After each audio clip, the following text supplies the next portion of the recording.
We will, we'll call this meeting to order at 4 o'clock. 4:01? I don't know what it is. I have 4:01 on my computer.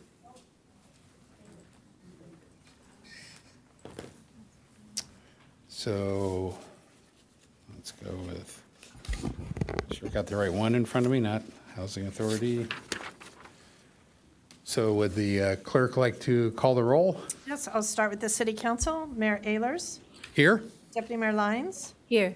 Councilmember O'Hara is not here at the moment, Councilmember San Antonio is not here at the moment, and Councilmember Schaefer. Here. And then move to the Mobility and Traffic Safety Commission, Vice Chair Troth. Here. Is here. Commissioner Duncan. Here. Commissioner Gross. Here. Commissioner Johnson. Present. Commissioner Medak. Commissioner Templin. Here. And Commissioner Teal. Here. Okay, all members of the Mobility and Traffic Safety Commission are present, and all members of the City Council, with the exception of Councilmember O'Hara and San Antonio. And I know I saw Marco in the building. I don't know if I've seen Jim yet. Okay, so he should be here momentarily. And you'll note when they arrive in the minutes. Okay. And so we're here for item 1. This is a special joint meeting of the Encinitas City Council and Mobility and Traffic Safety Commission. And we have one item on the agenda tonight. It is that joint meeting to discuss MTSC's role and the MTSC work plan. And with that, do we have a staff report? Yes, Mayor. Good evening, Mayor, council members, members of public. Abe Bandigan here, City Traffic Engineer. I have a short presentation here. Thank you, Council, for the opportunity to have this joint meeting. As I'll mention during the presentation, we've had this before, but we've missed it since COVID. Great opportunity. A little bit of history about our Mobility and Traffic Safety Commission, MTSC. A summary of our Muni Code in this slide. 7 members. I want to recognize our commissioners. I appreciate all their time and effort helping the city. 5 different areas of the city: Cardiff by the Sea, Leucadia, New Encinitas, Old Encinitas, Olivenhain, and 2 members at large. We have 2 ex officio members, our fire chief and our police chief, or their designees, and city engineer or city traffic engineer. Our Muni Code clarifies, dictates that the role of the commission is advisory, and they shall study and report to City Council upon any matters as referred to them by the City Council. They also serve as a liaison between the public and the City Council, and it is mentioned in the Muni Code that they may conduct analysis and provide recommendations directly to City Council. City Council also may refer requests to MTSC for review and providing recommendation to staff and council. This is a summary of our Muni Code. A little bit of background for this meeting. Commission was established 35 years ago, 36 years ago. The roles were a little bit amended in 2010. The name was changed in 2021. If I recall correctly, it was called Traffic and Public Safety Commission at the time. It was changed because of the minimal role that the commission at the time played in public safety. The idea was, let's just focus on traffic safety, so the name was changed to Mobility and Traffic Safety. MTSC does not have any kind of dedicated funding. There's no set aside for projects or studies or ideas that would come from MTSC directly from the commissioners. Previously, we had, I would say, a couple of the 6 years I've been with the city before COVID, 2-3 years I was with the city before COVID. We had like 2 joint meetings where council met with the commissioners and provided directions, guidelines on how we want your focus or your attention, your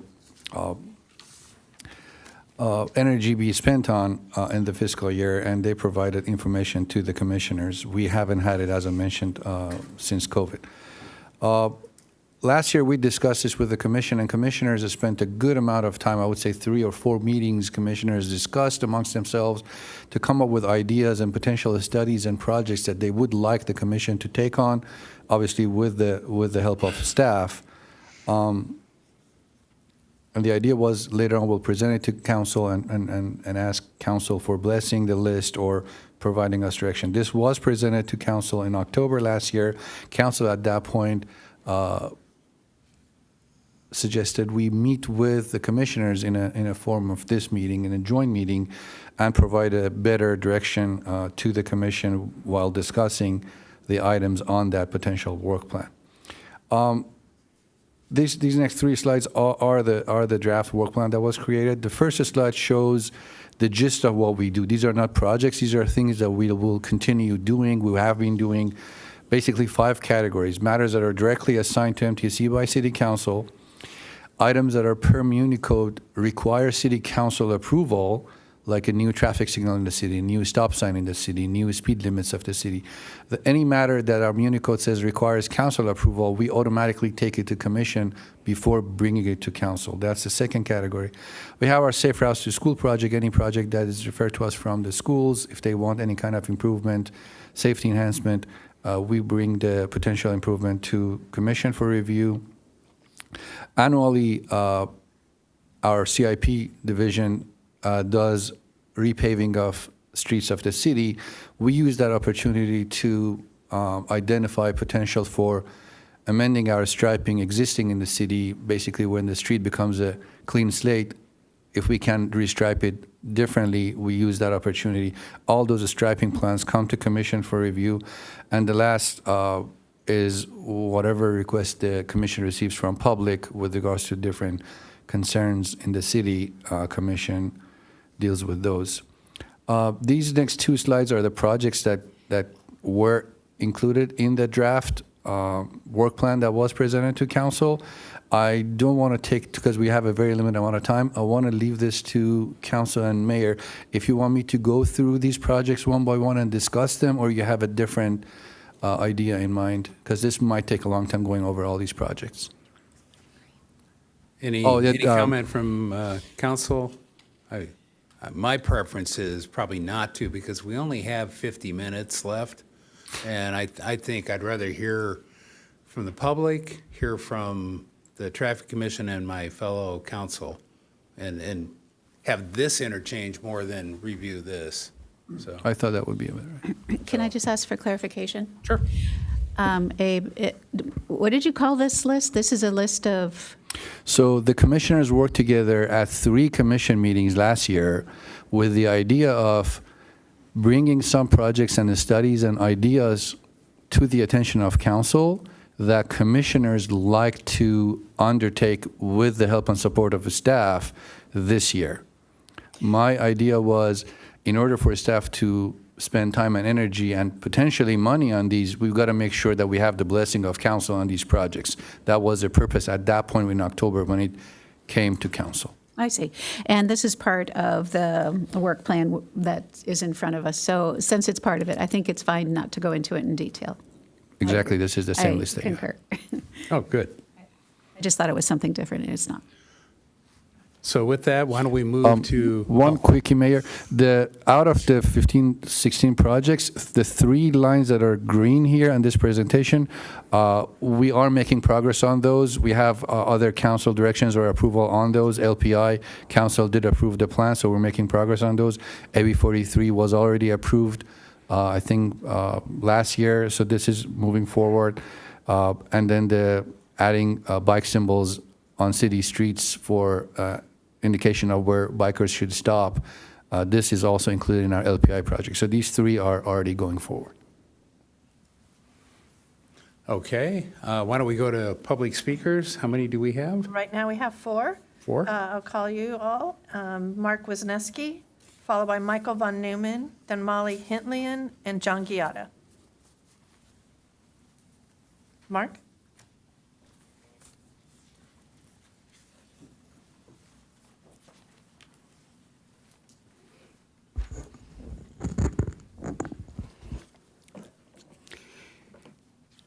Good afternoon.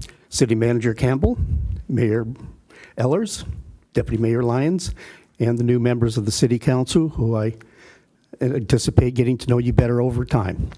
My name is Mark Wisniewski, and on March 3rd, about 3 p.m., I was heading south on Highway 101 through Leucadia and approaching the El Portal roundabout.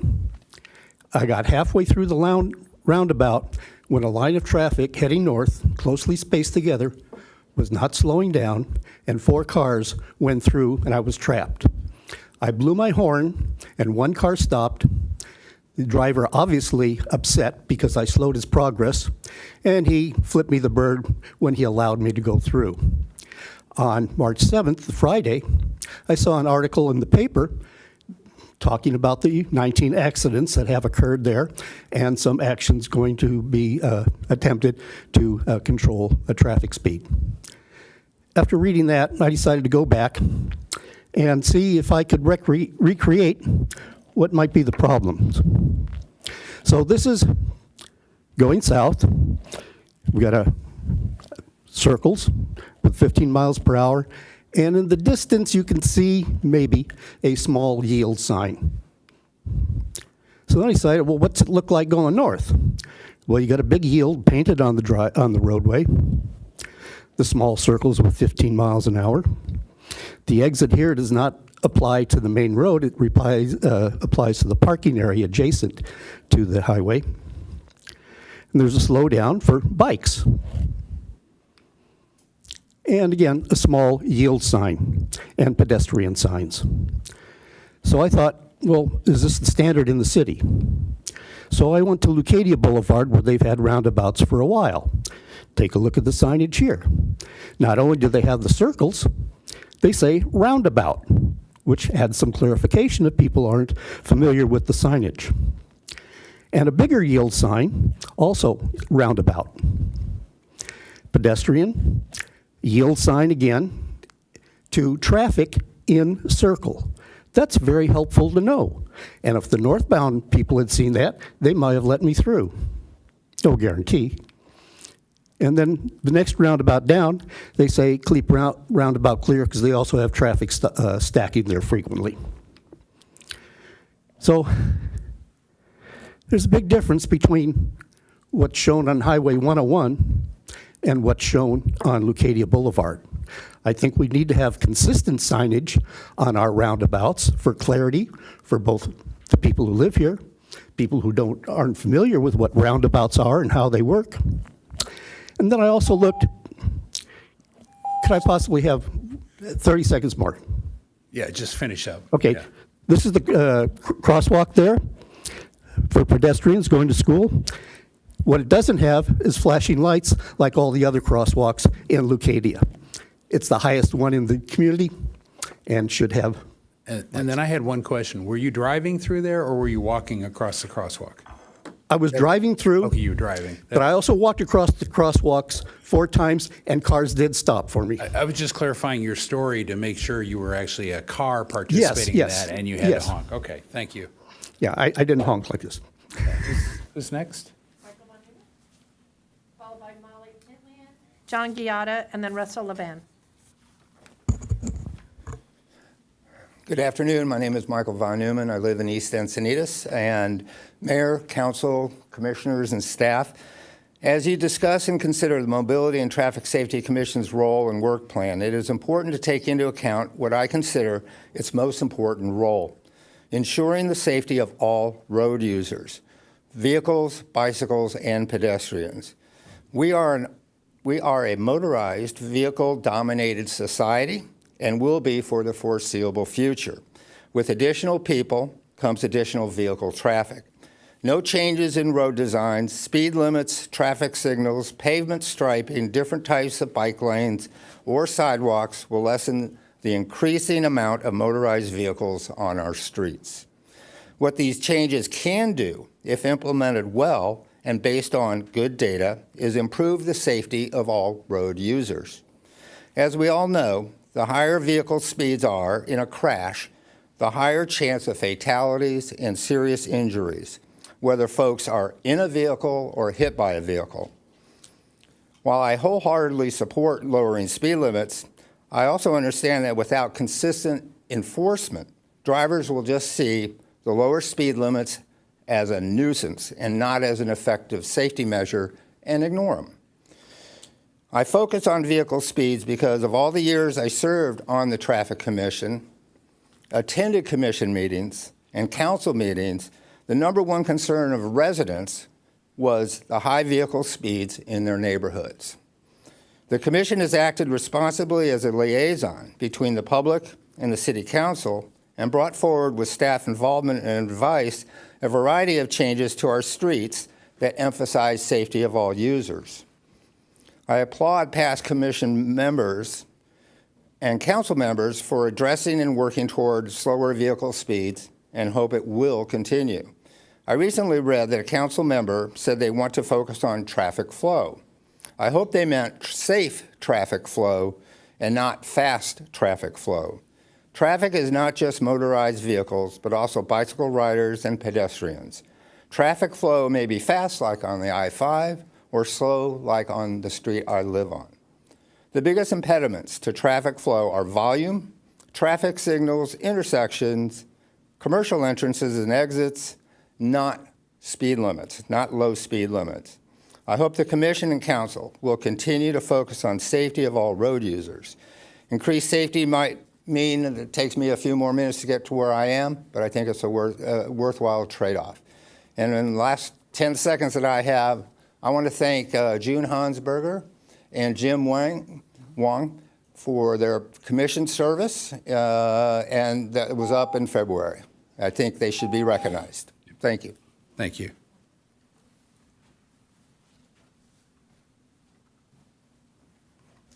Good afternoon, council, new commissioners, welcome.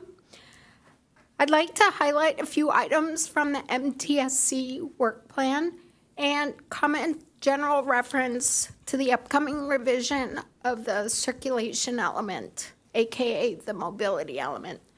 From the work plan, I want to highlight support for item 24.5, requests from the public, and amend that there needs to be more input from the public, soliciting feedback and facilitating these reviews for new developments. An example, there is an urgent need to evaluate the current situation on Santa Fe Drive, and there's a need to evaluate all the cumulative impact of all the new developments. Further, the MTSC work plan needs to be more involved with the traffic studies. An example is that the developer traffic studies are short-sighted, and they do not fully account for the surrounding areas. Each of the new developments, for example, are accounting for a 1-to-1 ratio, unit to car.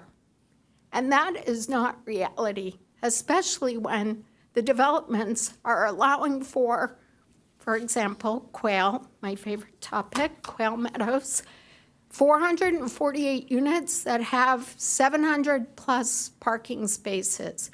So the commission should be evaluating the reality of what these developments are going to be and really evaluating public input, because it's been clear each time there's been an appeal on any of these developments, the overriding concern from the public has been traffic, mobility, and safety.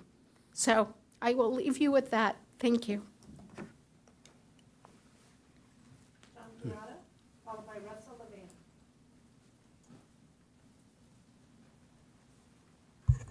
Hello, council, commission. My first time talking to this council. Welcome. I'm also going to talk about roundabouts a little bit. We have several roundabouts in different areas, and we're going to be presumably even adding more in the future.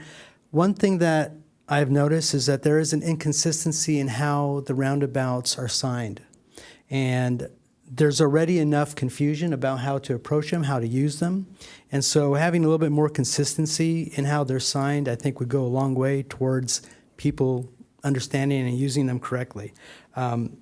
Mark had talked about the El Portal roundabout. That's ostensibly going to be the busiest with the most kids on a more consistent basis roundabout. And so definitely I think there should be a Hawk or an RRFB crossing there. And some of the signage tries to be helpful but may not be the most helpful, because you have some signage that says roundabout ahead 50 miles an hour, and it's considerably far from the actual intersection. There's one, for example, today, I think it was Encinitas or at Encinitas and Leucadia Boulevard. The yield to traffic sign is actually pretty much in the intersection. People need a little bit more warning. I almost got hit by someone who thought that I wasn't in the intersection, even though I was definitely there. They probably could have sped up and beat me there, but the whole point is to slow down. Visibility, and so some of it's also visibility of signage. So that same intersection going eastbound on Leucadia Boulevard at Encinitas, there are two signs very close together, and there's a bar of some sort, and you're driving up, and part of it's obscured. So again, some consistency and some thought as if you are approaching it for the first time, what would you need to know? When would you need to know it?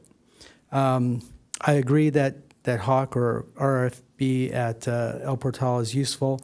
I think that on the busier pedestrian crossings where we have those already, we might want to consider flashing red lights. I know a couple in Del Mar use red lights instead of yellow. Too many times I see people just speeding through there because yellow means, hey, be careful, and nobody really is careful. So they're not really going to be paying attention and slowing down. And I know we've had them for a while, but I think people still need some education on them. And any kind of little bit of education we can provide, whether it's on the water bill or in the Park and Rec catalog or whatever it happens to be, it'd be nice to have some sort of reminder saying that, someone in the roundabout is in the intersection. It's still an intersection, so please yield to those in the intersection.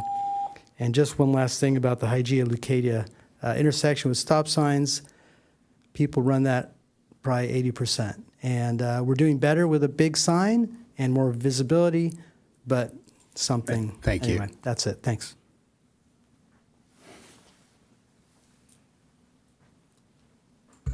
Good afternoon. I'm Russell Levan.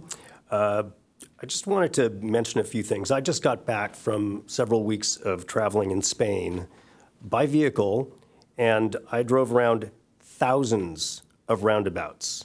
They're on the highways, they're on the city streets, they're on the cobblestone streets, they're on dirt roads, they're everywhere. And in the almost 3 weeks, I saw one accident, and that was in the city of Bilbao, very crowded, and it was a fender bender. I'm not saying there aren't accidents there, but there seem to be a lot less. I think it's partially because there's really good design of the roundabouts. I think there's good planning. There's hundreds of years of experience, which we have limited on our roundabout systems. And to be blunt, there's citizens that are a lot more responsible in their driving and their actions that goes a long way to preventing those accidents. I don't think we're going to change how people drive in California. I do love roundabouts because I think that if you're driving too fast, and you generally will mess up your car more than anything else. There's not many deaths recorded in roundabouts, and again, to be blunt, if you're driving too fast, faster than you should in a roundabout, and you mess up your car, good. I think that's, hopefully we'll get some more responsible people. Now, if they're drunk and going through the roundabout at El Portal, that's another issue, and I think that deserves some consideration. I like the idea of putting rumble strips on the road before you get to those intersections. Improved signage would certainly go a long way. One of the things that I really liked about a lot of the intersections in Europe is they have red and green strips of light, like LED lights, in the pavement. So if you're at a crosswalk, instead of looking up to see a crossing sign that says red or green for walk or stop, it's in the pavement. And the same thing for the cars. So you know when it's safe to walk, and if you don't see the light because there's a truck in your way or whatever, it's pretty obvious. There were bike lanes that were separated, which was incredibly helpful. But even where they weren't separated, again, in Bilbao is very crowded, Salamanca, very crowded, and the cars had very narrow lanes, and people are just a lot more responsible. So I'm not sure, got a good task in getting that done. And I would go on, but I see I'm out of time. So it was really good, too. You're missing out. Thank you.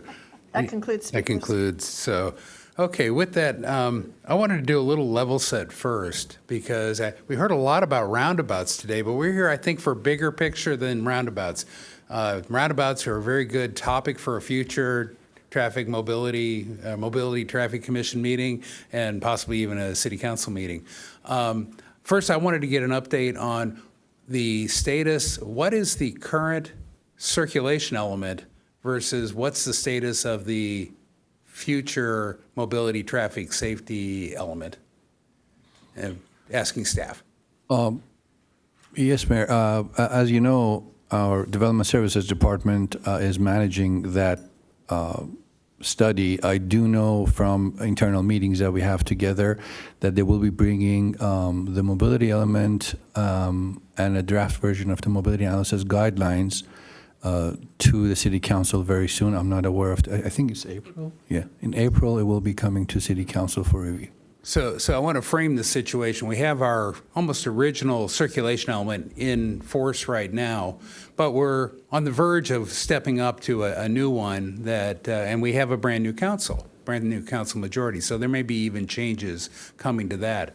So in giving I'm looking at this as an opportunity for us to give you guidance on what we're looking for, and it's kind of hard because we don't want to go purely to the old document, but we're not yet legally on the new document, and that new document may have some further modifications to it. So I wanted to be clear, like one of my concerns about the new document, it completely omits circulation. It really talks about multimodal. It really doesn't talk about a lot of my favorite policy, because really elements are about policy goals and policies. They're up at that high level. And one of my favorite policies out of there is 2.4 out of the currently in force one, which is when it comes to a choice between commuter convenience and versus community character or safety, that the latter shall take precedence. And that's completely missing in the new one. And I don't like that. So I think that's something I'm going to go change, and I want to make sure. So as we go forward talking about your work plan, I think we have to be cognizant of which element are we talking about, the old or the potentially new, and where do we want to go? But we obviously, to answer Michael von Neumann's question, safety is paramount, absolutely, for everybody using the roads. But circulation is also required. It's the function of the element. The only way to make it perfectly safe is take all the cars and put people, walking only, and we're not going to do that. We can't do that, right? So I just wanted to level set there. So as far as proceeding from here, do we want to go down the line and speak? Do we have? Oh, I'm sorry, I'm on the wrong. No wonder I'm not seeing it. So with that, I'll recognize Deputy Mayor Lyons. Thank you, Mayor Ehlers. I don't want to try to judge the draft document that Mayor Ehlers is talking about. It's not finalized and it's not out in the public yet. But that will be for the future. As far as this traffic. This Mobility and Traffic Safety Commission, I really want to say thank you for putting this work plan together. I think it's really very important to align this somewhat, a few new members here on the commission with the new majority here on the City Council. And I've spoken with a few of you, and what you've expressed to me is that you're really willing to do what the city council says they'd like you to do. So I appreciate that. But it's not just us, it's the public. So the public continues to feed in, and we continue to hear that not only at your commission meetings, but also here at city council. So thank you for that, and thank you for your service, as well as the commissioners who served in the last term. I want to focus on safety as being the top priority, and there's no reason why the city won't focus on safety as being the top priority. It is the top priority. There's no one I've ever spoken with who thinks otherwise. I believe in all modes, so I appreciate that the work plan does address that, not overemphasize it, but talks about safety and mobility enhancements. And it's always been my belief that we don't tell people what to buy, whether they buy a car or a bike or a scooter or whatever, a motorcycle to get around. Everyone has free will to do that. They're all private citizens. But it's our duty as the leaders of the city on city council to make sure whatever they choose to buy for their circulation and for their transportation, that they can do it in a safe manner.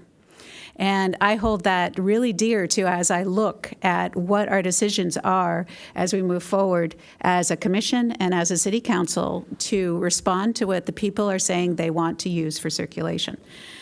So I look at everything through the lens of safety and all modes.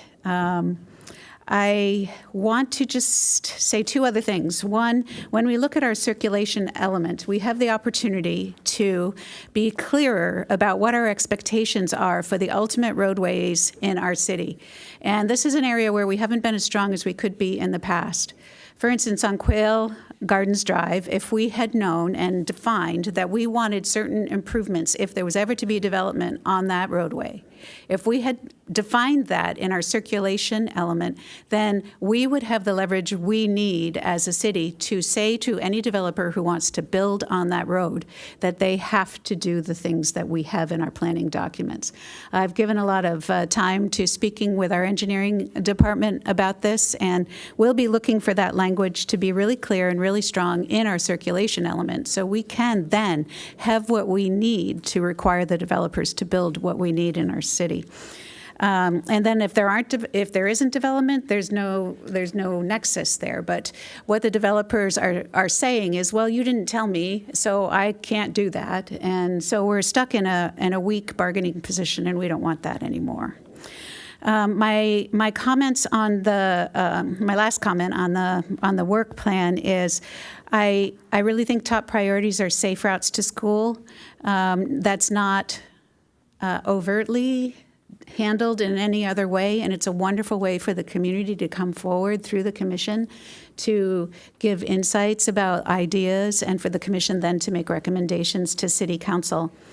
But I'm not opposed to anything I see here, other than I think it's a pretty long list, so prioritizing it might be a first act that this new commission of new members does, because I know this is two of your first meetings. Two of you, this is your first meeting. And I do, as far as what's here on the work plan, I do want to emphasize that I like that you have enforcement here too. And I know there's not a heavy focus on it, and I wouldn't mind there being maybe even a more heavy focus on it. But you do have item 24-10 that calls for some consideration for safer infrastructure, and you've called out automated enforcement. Those are my thoughts, and just sharing them with my colleagues. Okay, Councilmember O'Hara. Thanks, Joe. I think there's a lot of really good points there. I want to echo the thoughts of thank you to all the commissioners who have served. I know just sitting up here is a task, and what you do is also a very thankless job in a lot of ways, and we appreciate what you give to the city previously and going forward. I'm looking at this list when I get beyond the top 5, which I think, to Abe's point, belong on the list regardless, as this list being a little premature. I do think the circulation element needs to come down, and to the point, I think it was Michael Van Neumann who mentioned safety. I agree with him 100%. It's not about speeds of vehicles. It's about safety of everybody and circulation around the city and the ability to move. I think that was a great point. I think we all want this commission to focus on safety, but to base that safety on the upcoming circulation element. And I also think, looking at this list as we dive in, a number of the items on it, are, in my opinion, are a bit premature. Working on Santa Fe and Crest seems premature when I believe the public is telling us, need to really focus on Santa Fe in front of the high school first. So to build another part of this without knowing what we're going to have in front of us seems very premature. There's a few items on here like this. I think it would be better to go back and look at what the big ticket items are coming up. I don't see any mention of the 101 on here. So I'll probably be sending this list back to be cut down, and I would like to see a few more focus points like Santa Fe, which is an immediate. It's going to take us a year to do it. When we rework the work plan for the next year, it might be a different look at that. But I think within this year, Santa Fe has to be included. I think the 101 should be addressed for all of our residents who have questions about the 101 and their concerns one way or another in regards to that. I think that should be on here. So I think this list needs to be whittled down. A few things need to be prioritized and added to it, and we need to figure out a few things on here that maybe go beyond what we're going to have on our circulation scope and seem a little too specific to or non-inclusive to all modes of travel as opposed to one or two. Okay. Councilmember Schaefer. Yep. And again, thank you to the commission for all that you guys do and provide. I agree with many of the things that have been said already, with the idea that I do think that some of this is premature, with the idea that there are, the survivability goes up under 30 miles an hour if a pedestrian meets a vehicle. And there's too many spots in our town. You don't see, well, I guess you do at times see people, but very rarely do you see somebody riding their bike on the freeway. It's just not the best place to go. You can, but it's not the best for you. And the idea is there are roads in our town that travel at a different speed than the bikes are limited to. Most of these bikes, not the motorcycles, the electric motorcycles, are limited to under 28 miles an hour. There's a 23, 26, and 28 mile an hour type bikes.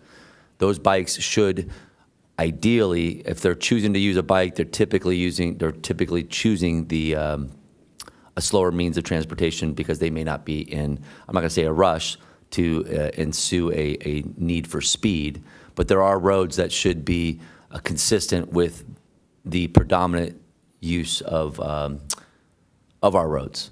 The predominant use of our roads is with a vehicle, and I just think that the vehicles should be prioritized with on the main arterial, the Santa Fe's, the Encinitas Boulevards, Leucadia Boulevard, La Costa, and try to get our bikes to take roads that already go the 20 to 30 miles an hour that are accustomed to the speeds that they're able to go. It would be beneficial for the younger generation to be able to use those roads, and for us to use the training avenues that we have at the schools, and then again at the with what Christine Schindler does and her training, to try to incentivize more people to use those roads on their bikes. That's just my opinion, so I'll leave it there for right now. And I was going to see, I'll make some comments, but if Traffic Commission has any comments you'd like to make, I want to go down the line or however you want to do it. But I made some opening remarks, but I wanted to get into more particulars. I completely agree. This is a very long list for 1 year. There's probably quadruple what you can get done in a year unless you're meeting every week and spending a lot of time. And there's a lot of money that we would have to appropriate in order for a lot of this to get done. So, number one, I would encourage, I think the same message I heard here, prioritize this. Pick out the top 5 or 10 as a commission and come back to us with where you would suggest we focus based on what we tell you today. Within that, of course, I want to throw some new ideas out there too. And the first one is Councilmember Schaefer, Councilmember O'Hara mentioned it, Santa Fe Drive. So we're about to head into a 2-month review of Santa Fe Drive with most of the new fixes on there. I think one of the first steps is to take what happens and have public hearings with the Traffic Commission to review the operation of Santa Fe Drive. If it works, we're great, we move on. If it doesn't work, we have to figure out what we do, and I'm looking for recommendations on fixes. And I would put that in front of the Santa Fe and Crest roundabout, because the Santa Fe and Crest roundabout, it's going to take money. Quite frankly, in my opinion, that roundabout should have come almost first. It shouldn't have been bifurcated out of the project like it was, but that was a money decision, and that happens. You hit on, who was it? I forget, the signage. Was it John? John, you hit on signage. You hit a nerve for me. I totally agree. We have confusing signage at times. Something that I think I'd love to hear from mostly, and by the way, it was interesting that most of the issues brought up tonight about roundabouts had to do with driving through roundabouts, not biking through roundabouts, not walking through roundabouts. Why? 95 or 99% of us drive. And so we can't forget the drivers. So my message to you is traffic is in your name. Well, it should be in your name. I may want to put it back. I may make a motion later to change that. We need to not forget that. Safety, traffic, pedestrians, bicycles, other mobility, equestrian. Don't forget equestrian while we're at it. But I want to, the biggest one is most of us probably drove here tonight. Very few of us walked or rode a bike. So I got that in there. And the last one is we used to do this. The Traffic Commission used to do this. They used to have focused enforcement. One of the things you're going to see during budget cycle, I hope to have support for additional enforcement units for our sheriffs. Because quite frankly, I'm seeing a complete lack of respect for stop signs, for speed signs, for many things. And it's time that we increased our enforcement, which has not changed. Our traffic enforcement has not changed in over 10 years. So we're at the same level we were with more traffic. And so what we used to do, and I thought it was a really good program, is the Traffic Commission would be the body that would hear the complaints, get input from staff. Staff has a list of public input, and would identify focused enforcement on like a week-by-week basis, and would give that feedback to the sheriffs and say, we think you should focus here, here, and here. And that way you have a citizen review board hearing the complaints in the field. We all drive out there every day. We know where the problems are. And I'd like you to consider that as a work plan item and reinstituting that process and maybe even improving upon it so that we can have enforcement move around. I'm not a fan of the automated enforcement because that's we all know which intersections have it, and we change our behavior at that one intersection. I want the floating, and we have a task, or we have a force to do that, a police force to do that, and I think it would help them if we gave them feedback of do a week here, a week there, and then it used to work pretty well, and I remember really good feedback probably 10, 20 years ago when we did it. So those are my inputs on the types of things I'm looking for. I can, by show of hands or however, or do you want me to go down the line? Any preference from the Traffic Commission? Or Mobility and Traffic Safety Commission? I have a comment on Ron will talk, yeah. Give it to Ron. So, So introduce yourself too, Ron. I'm sorry. Give your name. Oh, I'm sorry. My name is Ron Meddock, and I'm one of the commissioners on the MTSC. So, I wanted to just bring first people's attention to a comment that's going to be in the City Council meeting tonight because it's applicable to this commission as well. It's a public comment by Elena Thompson, and she points out that the commissions are facing a situation right now where there are new commissioners, but there's also, most importantly, a new decision-making council that has a different approach in many respects to the previous councils we've had. And that applies here. So I want to say that I don't feel that we should be limited on this commission to the proposed program that we have. I think there are some very important things that are being omitted, and I think some of these should be reconsidered.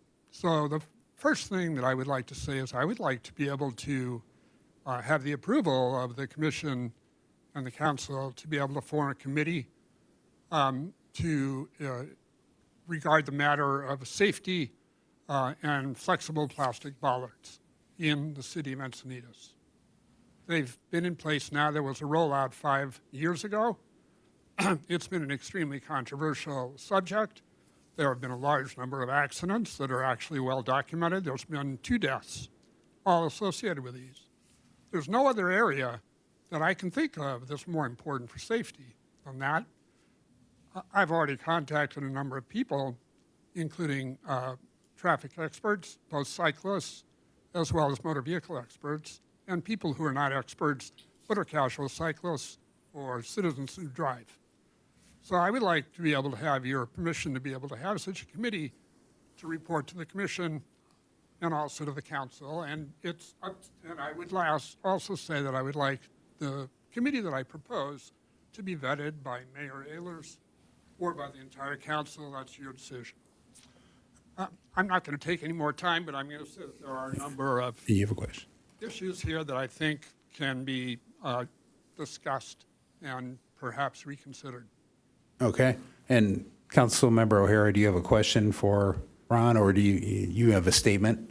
Just a question for Ron. So we'd be looking at the use of bollards and wheel stops is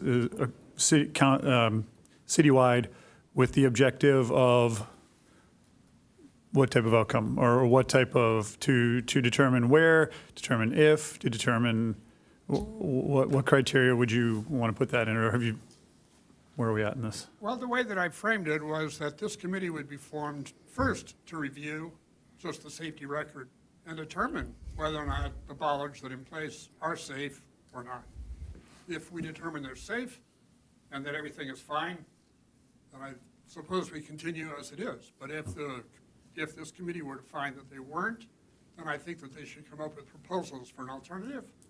That would include removal, it would include restriping, Okay. Okay. and perhaps other solutions for flow of traffic that are better, because we're finding a slowing of traffic, which is a very important part of mobility, obviously. I'm Okay. talking about motor vehicle. We got it. So we have some new commissioners here. Can we give them an explanation on how they form a committee at their level and how they would do that, just so they understand what their reach is, I guess is a good way to put it? Yeah, I think so. But first, let's hear from Deputy Mayor Lyons, if you're done. Okay. Okay, thank you. I was going to go that direction too. So I'm hearing that there's some sentiment with the commissioners. Ron, you were expressing that there may be some things that need to be looked at in addition to what's on the work plan. And I think that's really a fair statement, because you have 2 new commissioners. And I'm okay, I just want to signal that I'm okay if we can have this go back to the commission for some additional review, maybe some prioritizing, and some engagement with the new commissioners to understand what additional concerns might be, all focused on better safety. But as a commission, you have the ability to form a committee. And so the structure's already in place. At least when I was on the Environmental Commission, that was the case. So I'm looking around to see if I can get some confirming on that. I mean, certainly they can, and I think the only thing in our ordinances about subcommittees is that they have a purpose statement, so they have a definite purpose, and typically they are supposed to have a time limit too. If you go back and read them, certainly for the city council, and I would suggest that the commissions all operate to essentially the same code. So make sure you write down what it is. If that's what you get to choose your chair, right? As a commission, we don't tell who the chair is, and then the chair will run the meeting, and you can make a motion to set up a subcommittee, and 3 or less in their case, because there's 7. And but you could also do what you're talking about with the commission as a whole too, if it turns out everybody wants to be involved. So It's your So- choice. And then within that, Well, thank you very much. Yeah. I'll take that as an approval, then we can go ahead Yeah, with that. yeah, I don't think So- you need approval is the point. que- Yeah, so any other commissions? que- We hold on, got quick 10 question minutes on that real left. quick. Kathy or City Manager Campbell, is there a template for that we could forward to them to use? I know for like for a council initiated item, we have a template we use. Is there something we could to help them in the learning curve of all this? It's like drinking through a fire hose, right? So to help them with the process, is there a template that They all have the same templates. The commission templates for agenda reports and things are consistent with city council templates and city council policies, for instance, like meetings. It all says that those policies apply to all boards, committees, and commissions. Yep. And then just Help. one of the things with the subcommittee, the city council's policy on subcommittees is that they all have to adhere to the Brown Act. perfect? And if they have questions and information of a committee, they could come to you and ask. Correct. Thank you. Appreciate the clarification. Hopefully that helps. Other comments from commissioners? Commissioner Johnson here.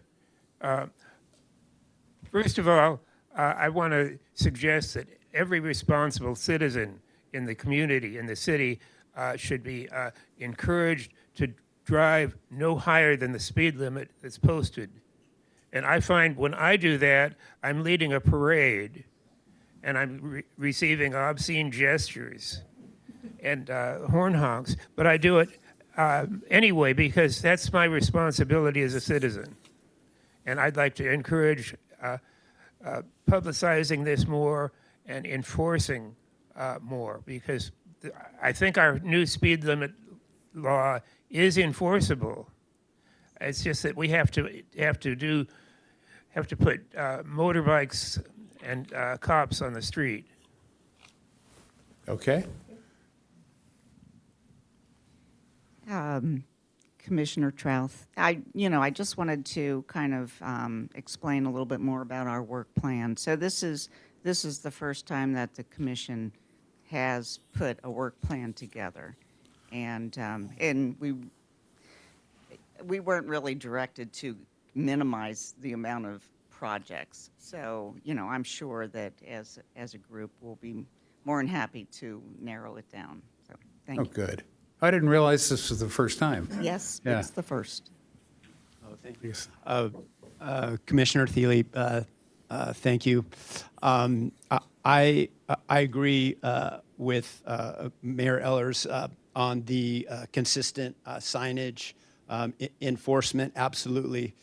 We get reports from Sergeant Collis every meeting, and we are somewhat discouraged on the reports that he gives on speeding.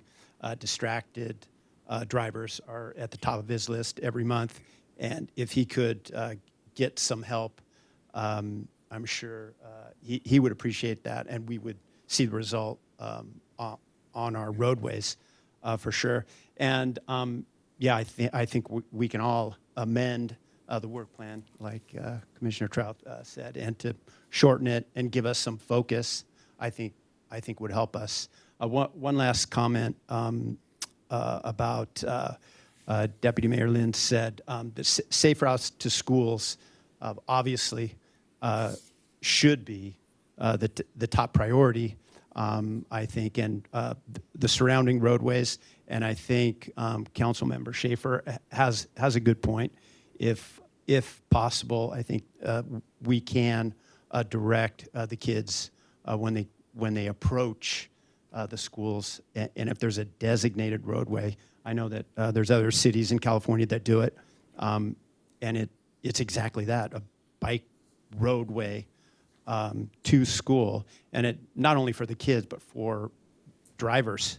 They know that under this, when school is in session, before and after school is in session, they know there's going to be bicycle traffic on that road, and I think we can hear public comment and hopefully designate some of those roadways with Mr. Bandian's help. And to that point, I think public, Mayor Ellers, you said it, public comment is the most important. If we can hear the comments that the people are in various neighborhoods that we're not in, and we can hear from them, and that's, yeah, very important. Absolutely. Thank you. Chris Duncan. Yeah, not much more to say. Just the genesis, I think, of that worksheet that we created. I'm just coming up on my first year. So aside from the two new guys, I'm the newest one otherwise. So this came out of, I think, our need to feel like we wanted to be more proactive than reactive. Right now, this commission is as long as I've been on it, which isn't very long, has been purely reactive to stuff that the council or who in the city has said, hey guys, what about this? What do you think? So one, it's just an effort to be more proactive, you know, whether we allocate half our time. I know we're going to be spending a lot of it on things that come down from above. It's like, all right, let's review this. Let's get that public input. Let's get the safety and mobility, you know, aspect of it. But there are things, I think, given the nature of the members of this commission, could come up with, and I agree, it's a long list, and it was kind of a, I don't want to say disorganized, but it was a process of just collectively building on this thing. And it just obviously, who said it? Poe said he would have written a shorter book if he could have, but it would have been too hard. You know, so it's easy to let things pile on. So regardless, trying to be more proactive than reactive. I think some basic stuff, common sense, you know, consistency of signage. If there's any way we could be more consistent with that, helping out, but no doubt. I think roundabouts are great. The report that, or I actually read about it in the paper a few weeks ago when the first reported publicly about the accidents on the El Portal roundabout and the proposal to maybe put bollards up or something. I know we'd been off for a couple months because of the holidays. Never even heard that come to us. That's something I think that should have come to us before even a discussion internally in the city of, does it need bollards? Let's determine what that is. So anyway, so more things like that we can either be engaged in that are significant, and maybe identify just a few tangible things that we can affect or work on for you guys to help out with the city. Yeah, it probably needs a DUI checkpoint right before it is what it really needs. Yeah. Yeah. Hi, Council. James Gross. Mayor Ellers, I think if I could say anything, I would love to be able to challenge you on automated enforcement specifically. Automated enforcement has long had a challenging record throughout the United States. It once was kind of turned down more by the libertarian and far right. Then it became a left issue. Specifically in the public records in Encinitas, it became a left issue, became an issue around DEI in 2021 when the Encinitas City Council said that people couldn't afford to pay tickets. And so we should remove automated enforcement, which is quite unfortunate. Since I've been on the council, there's been 2 deaths on the 101. Both were hit and runs, where you saw parents sitting out on the street asking if anyone saw anything. This is a solved problem. License plate scanning is a solved problem. We're dealing with things that have already been solved. And unfortunately, what we have to tell people with dead kids is, sorry, no one saw that. When we had the kid die on El Camino, Sheriff Collis and all of the police banded together and did strike enforcements. I mean, they went around and they tried to do as many speeding tickets as possible. What Sheriff Collis reported back is they could write as many tickets as they could stick the gun out, get the person, write the ticket, and come back. What that means is you have a huge problem with speeding. There's not enough police officers out there that could solve that problem. The problem has to be solved through automation, and then, of course, that also speaks to our budget issues. Automated traffic enforcement is actually a revenue-generating vehicle for us. We can then take that money and use that money that is obviously generated, put that into safer programs. So I just strongly encourage us to take an open mind towards automated enforcement. Again, you can look at the data around the world, largely a solved problem outside of where it's been politicized in the United States. Yeah. Anybody else on the commission? Okay, well, maybe last but not least, I hope. Introduce yourself, Paul. Oh, yeah, I'm sorry. So Paul Templin, I'm one of the new commissioners along with Ron. So, I think we got some good feedback from the council. It's always nice to get more feedback, I'll say. As we're winnowing this list, it would be nice to know or hear from council if there are specific characteristics or aspects that we should pay attention to. I hate to use the M word, but some of these solutions are going to be more expensive than others for projects.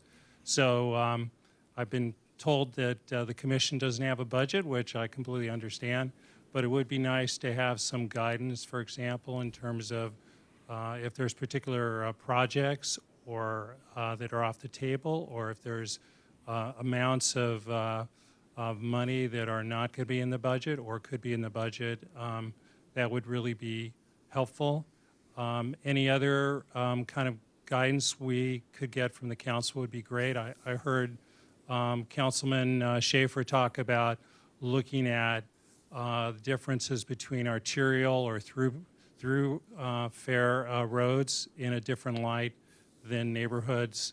That resonates with me. I'm wondering if it resonates with the rest of the council in terms of how we handle different types of traffic elements, calming elements, et cetera, in different parts of Encinitas.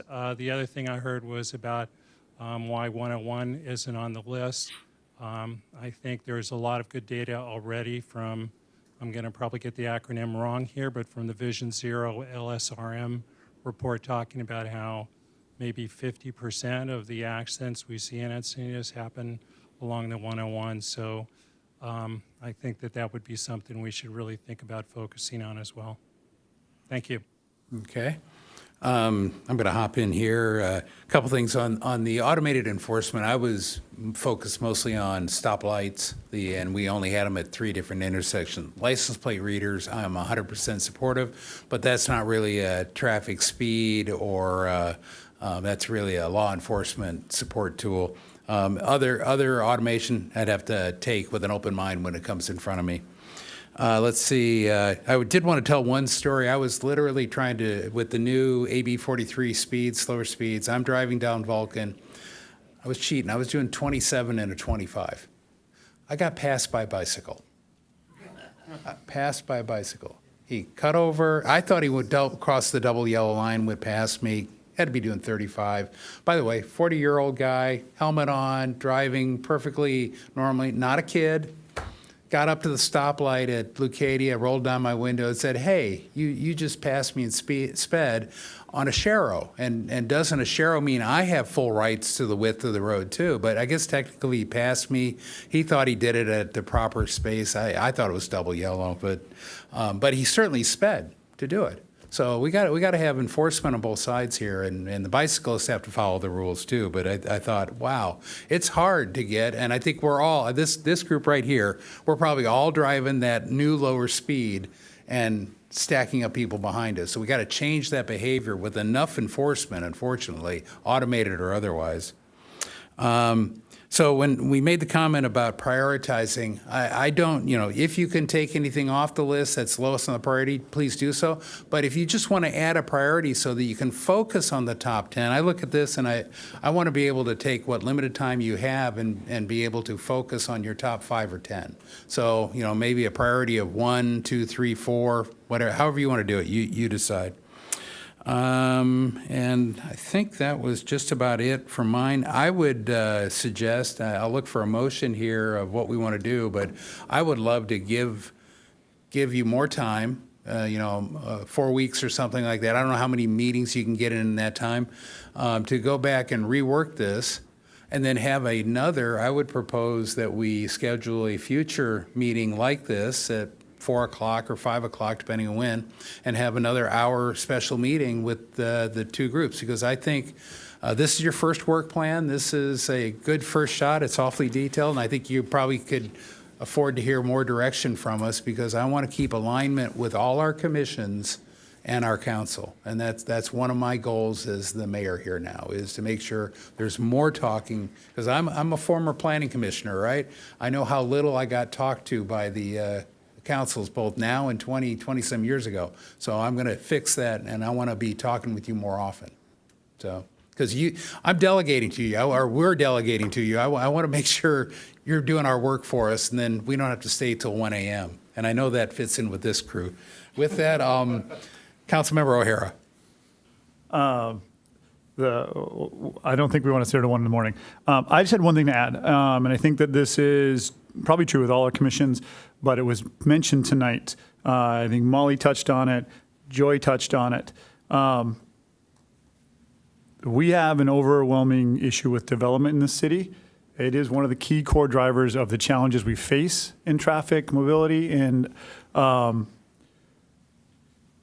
want to encourage this commission and all of your decisions and all of your thoughts and processes to keep that in mind. How do you, to Joy's point, put up safeguards for the city so that the developers have to follow rules that work out for us instead of them on the road, that help us with that, to build up those traffic guards? Quite frankly, I'm not sure why we've been 10 years or however many years it's been and nobody has thought of what she just said. I'm glad that we're thinking about this now. But I want to encourage all of you to be involved in that and keep that in your thoughts when you're working on these commissions, as not maybe the sole driver, but on the backside of all of these, how does it affect that issue that's going on up here with the state? I think it's a very important piece, and you are key shareholders in that process, stakeholders. That's my message. Thank you all for your time. I do agree with Bruce. I'm going to make a motion to send this back to the commission to be hashed down a little bit and focused on. I think we've got some good notes on. We can forward and work with the commission. I'm willing to make myself available. I'm sure the rest of the council is up here to get together with you to help go over any of these questions you have. I do think I'd like to see the circulation element coming their way. I think that would help their job. If we can figure out what we're going to have on the circulation element, then would be very helpful in that process. But I'm going to make a motion to send it back to be retooled at this time and bring it back in about 4 weeks for a joint meeting again. Yeah. Deputy Mayor Lyons? Thank you. After hearing some of the commissioners' comments, I have two other things I'd like to make a fine point on, if it helps you and as you move forward and as the work plan evolves. One is that the concept of the Vision Zero, which our city is working towards, is an important one that kind of is an overarching objective for safety for everyone in our roadway footprint, in our roadways. We're working on it across the city, and it definitely should be something identified for the Mobility and Traffic Safety Commission too, specifically. And I did forget to say that I didn't see it in this work plan, so capturing that for safety is good. And the second thing is I want to emphasize something. When I said safe routes to school, I do support them. I didn't mean to go so far as saying there should only be one safe route to school and we should tell everybody that's where the bike should be. It's not just that, it's comprehensively safe routes to school. That means if there's a collector on the where the school's located, then how do we make sure when kids are walking and students are riding their bikes that they're also safe on that roadway? So I want to be clear. I don't want to be misunderstood about safe routes to school. I think it's an approach we use comprehensively for all the transportation routes that the students will take going to school. I think our roads are for all. I think we all own the roads, and so it's really up to us to make sure we're creating the right safety for any choice of mobility that a person in our city uses. That's it. Councilmember Schaefer. Yeah, and I'll second the motion as it's up now. But for my direction, I would say when and where able, try to separate bikes and cars. I'll use an example of 101. We narrowed down the north end of 101 to one lane on either side. A simple solution could have been put both of the single lanes of traffic, vehicle traffic, on one side of the divider and both of the lanes of bikes on the other side of the divider. At that point, now it's bikes hitting bikes and cars hitting cars. At any point where you have bikes and humans, the human is always going to lose. And it's a common sense thing. We can try to share all of it, but if everything's a priority, nothing's a priority. And at some point, we have to prioritize exactly what it is we're trying to do here. And when we're able to separate cars and pedestrians and or bikes, it should be done. It should just be a fact, and that's just kind of common sense, at least in my head. So I'll second the motion, though. Okay, we have a motion and a second. Any other commentary from anybody? Questions? Any last-minute comments from commission? Glenn, if you can grab the mic. Oh, he can bring it over to you. I can stand up. That'll work, too. Jim, you mentioned wanting to meet again in 4 weeks. Right now, our commission meets once a month, and we've been off for a while, so that gives us one meeting before the joint meeting. Either we have to have more frequent meetings of the commission, or we have to meet with the council in 8 weeks instead of 4. Want a friendly amendment, or are you? We can set up a special meeting for them, right? Or we could say as soon as is possible.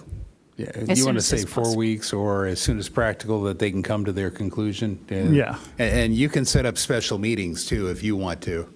You know, the hard part's finding the room to meet in, the public room and publicly noticing it. But if you wanted to get 2 meetings in, and would it be okay? Would it be acceptable for your motion to make it target 4 weeks? But if it's 8 Absolutely. weeks, I'd rather get a good plan than a timely plan. yeah. So 4 weeks or as soon as practical when you can have enough feedback and formulate your work plan. We just don't want it going into next fiscal year.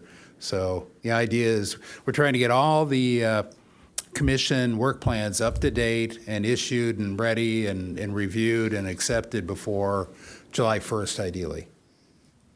So. Yep. And that I'll accept motion that amendment. included bringing it back here and having another special meeting at some future date. So we're talking about at least probably 2 traffic commission meetings plus then a special meeting like this tonight. Okay. So, I'm and just if, going to read back the motion just to That make would be sure we're all great. clear. So it's to send the work plan back to the Mobility and Traffic Safety Commission to rework based on feedback today, and then to bring that back to the city council in approximately 4 weeks or as soon as practical at another joint meeting with the city council. Yes. and it looks like the seconder Second. agrees. Okay, great. With that, we'll call the question. And that motion does carry unanimously. And I think that's it, and we can adjourn, right?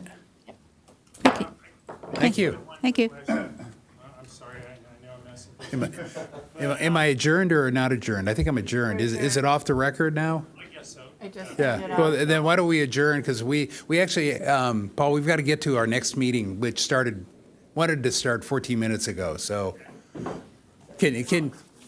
we'll talk. Yeah, sorry about that.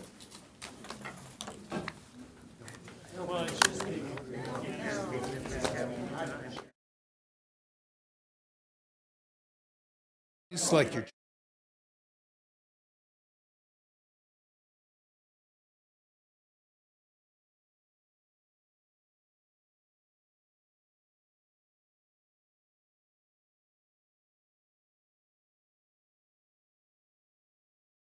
But I used to.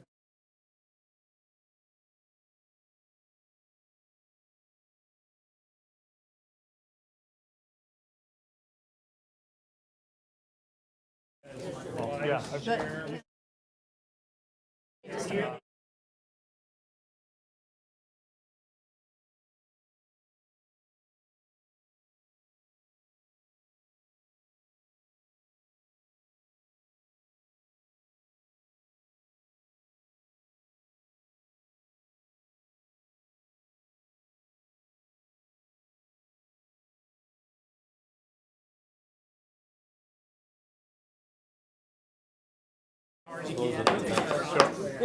I've got.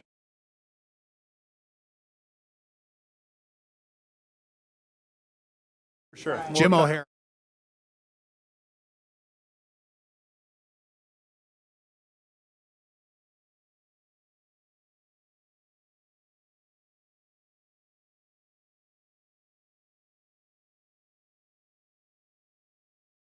We'll start shortly.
Ready whenever.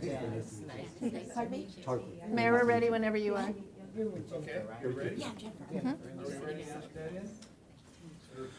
So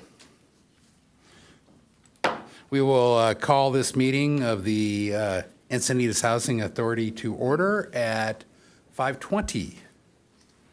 So I think roll call? Absolutely. Commissioner San Antonio? Present. Commissioner Schaefer? Here. Commissioner O'Hara? Present. Tenant Commissioner Moeller? Here. And Tenant Commissioner Williams? Here.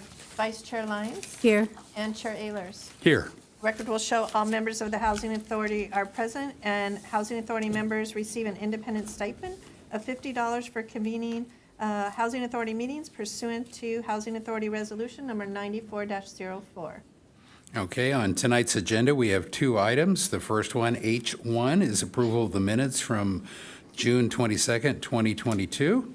And I had one clarifying question. Since the vast majority of us weren't here, can we vote on this? Yes, you may. Okay, just wanted to make that clear. So with that, I think we don't have a consent calendar. I'll move approval of the minutes. Thank you. Can I have a second? Second. Marco San Antonio seconded. So we have motion second. Nobody wants to speak, and call the question. And I'm going to do a roll call. So Commissioner San Antonio? Aye. Commissioner Schaefer? Here. Or is it vote? Yes. This is a vote? Voting, yes. Yeah, yes. On the minutes, H1. Commissioner O'Hara? Yes. Tenant Commissioner Moeller? Here, yes. Tenant Commissioner Williams? Yes. Vice Chair Lyons? Yes. And Chair Ayers? Yeah, aye. Motion does carry unanimously. Okay. And we'll move on to item H2, a public hearing for consideration and adoption of the draft fiscal year 25 to 29 Public Housing Agency Plan for the City of Encinitas Housing Authority. Do we have a staff report? Yes, we do. Okay, good evening, Chair Ehlers, Vice Chair Lyons, and Board Commissioners. My name is Nikki Fotinos. I'm the Program Coordinator for the Housing Choice Voucher Program. With me this evening, I have Melinda Dacey, our Housing Services Manager, and Cindy Schubert, our Management Analyst. Tonight, I will be presenting on the Encinitas Housing Authority Public Housing Agency Plan. The Encinitas Housing Authority was established in 1994. The EHA receives annual funding from the U.S. Department of Housing and Urban Development, HUD, for its Housing Choice Voucher Program. HUD requires that the EHA submit a public housing agency plan every 5 years in order to continue receiving funding. The Housing Choice Voucher Program, previously called Section 8 Program, is HUD's major program for assisting very low-income households to afford safe and decent housing in the rental market. Households rent market-rate units from private landlords. Eligible households that receive a housing voucher are free to find a unit of their choosing that meets program requirements. A household pays approximately 30% of their monthly income towards the rent, and the Encinitas Housing Authority provides the subsidy to cover the remainder. Okay. The PHA plan identifies the mission and goals for the Housing Authority over the next 5-year period. The plan has been prepared using HUD's standardized template. The plan is due to HUD by April 15th, 2025. Okay. The goals for fiscal year 2025 to 2029 are as follows. Manage the EHA's existing Housing Choice Voucher Program in an efficient and effective manner. Expand the quantity and quality of housing choices to participants. Ensure compliance with fair housing law. Ensure compliance with the Violence Against Women Act. HUD requires that the EHA establish a resident advisory board to encourage participation among program participants in the PHA plan process.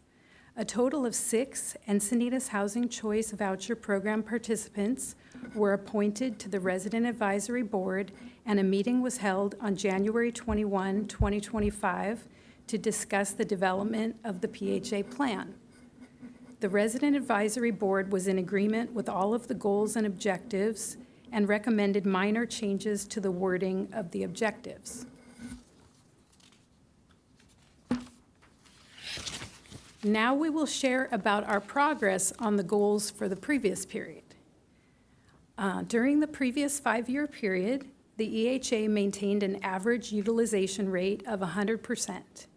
Utilization rate is the percentage of allocated funds versus expended funds during the year. The Section 8 Management Assessment Program, CMAP, is a tool used by HUD to measure how well a PHA manages the Housing Choice Voucher Program. The EHA is assessed every other year.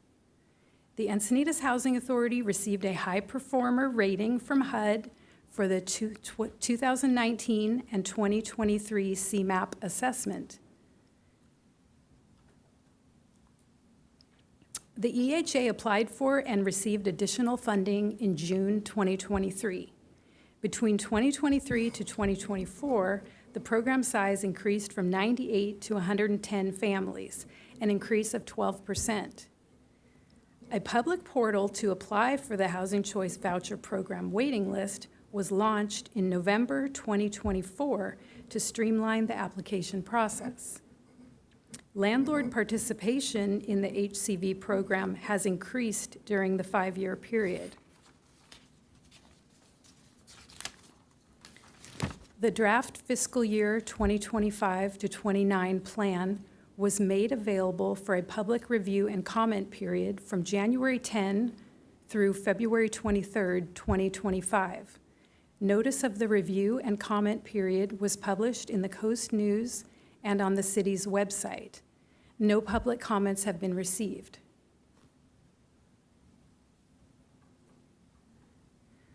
Staff recommends that the Housing Authority Board approve the draft fiscal year 2025 to 29 Public Housing Agency Plan and authorize the Encinitas Housing Authority Executive Director, City Manager, to submit the fiscal year 2025 to 29 PHA plan with the required civil rights and consolidated plan certifications to the U.S. Department of Housing and Urban Development.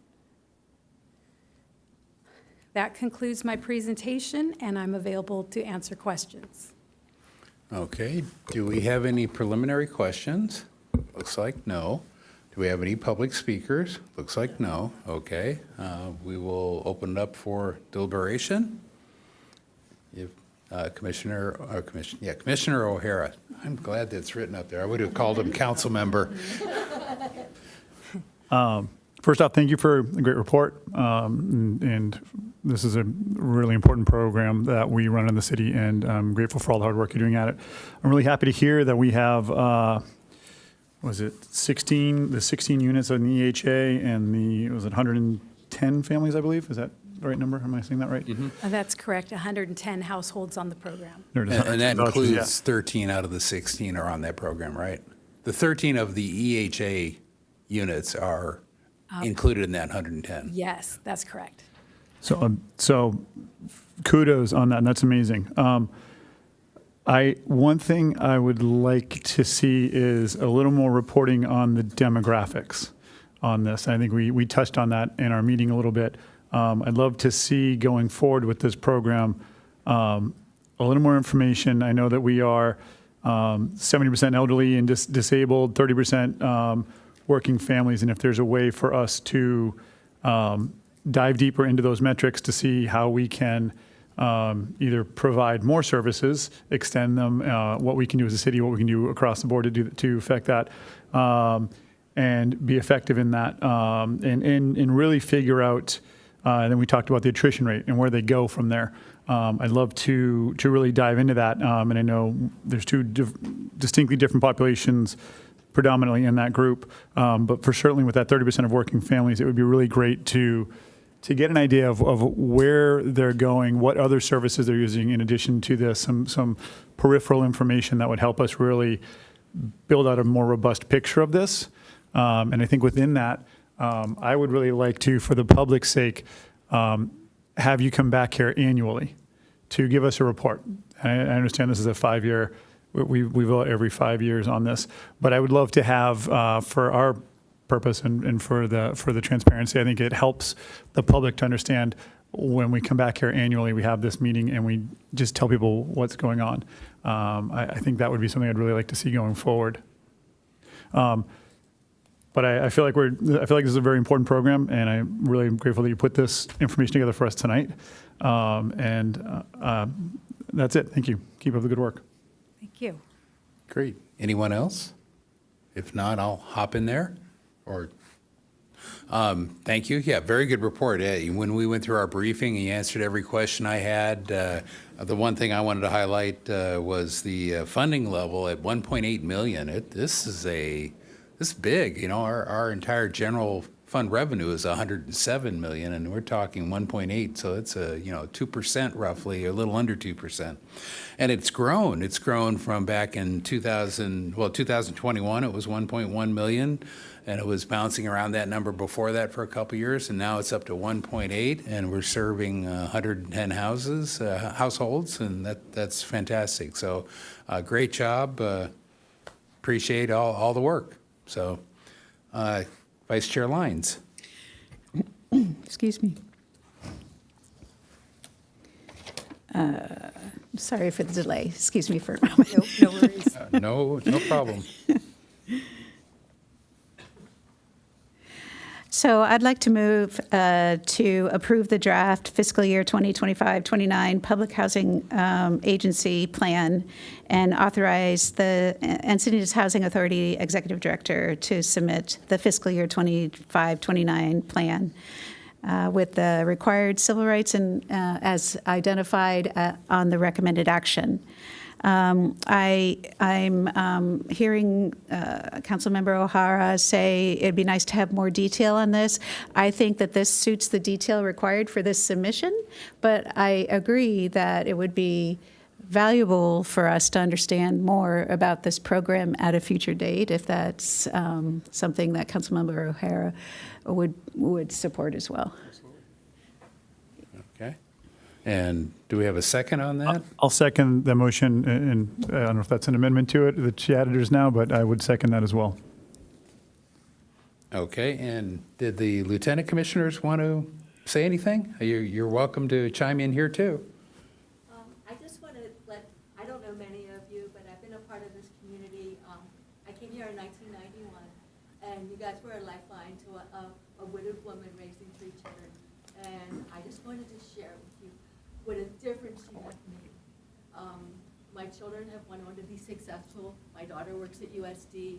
I have 4 grandchildren who are part of the community. Excellent. And my sons, both of them got to go to the Encinitas School District, San Diego, went on to Maricosta, went on to college, and are out on their own. And because of this program, they were not going to wind up like their mother.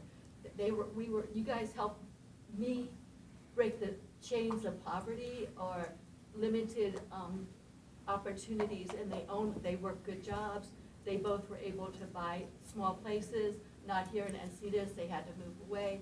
But it's because of this program and because of what you offer and the good support of the community and the schools and the situation of bringing them up here, that it's been life-changing. And it's not just changed my life, it changed their lives and changed my grandchildren's lives. And all my whole family, the only way they will all go is up because of you. And I can't thank you enough. Excellent, I'm so excellent. grateful. Well, it was many people before us, and, quite a few councils, staff, everybody, and the current staff, so. Janice, did you want to say anything? And by the way, great speaking voice, no microphone, and we can hear you all over here. Well, I really do appreciate the program myself, and it was a great opportunity for me to come here because I came from San Bernardino County, but I got a position out here at the La Jolla VA, so I needed to come here, and since I had it there, I was able to port it over, which was such a help. Awesome. For me, especially with the rents being what they are, and that is just a lifesaver for me, enabling me to be able to take the job and, try and get myself back together on track, and that's happened, and I really appreciate it. Well, cool. And now you're giving back to participating in the board, too, so wonderful. And if there's any way that we can help you with any of the things that you want to do to make, like we participated with the meeting with Nikki to help make the plan, but whatever we can do, I'm here and I want to, Very continue to good. give back because of what you gave to my family. Oh, cool.